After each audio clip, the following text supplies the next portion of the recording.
नमस्कार, प्रणाम। मैं हूँ रियल राहुल राजा। आप सभी को बीच में मैं एक सॉन्ग सुनाने जा रहा हूँ।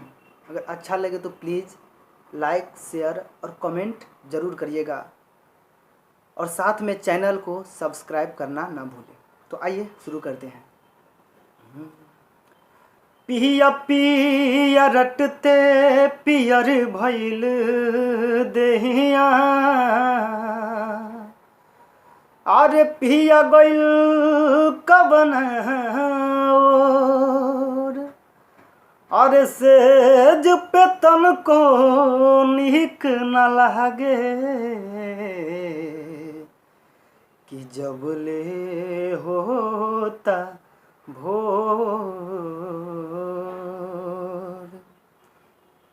हमरा के छोरी सैया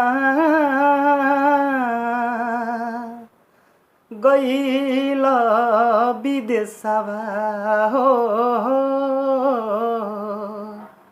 भुलाइर गइल ना। हमरा के छोरी सैया गइल विदेशवा हो, भुलाइर गइल ना। किया हो रामा कवन सबतिया पड़लो भाई रे गइल ना। हमारा के छोरी सैया गइल विदेशवा हो, भुलाइर गइल ना। हाँ, भुलाइर गइल ना। किया हो रामा कवन सबतिया पड़लो भाई रे गइल ना। किया हो रामा कवन सबतिया पड़लो भाई रे गइल ना। रहे के ना रहे घर बपिया कहले लो हमके गवान में। दुख के दुश्मन बन के सही सुख भइल बा सपन में।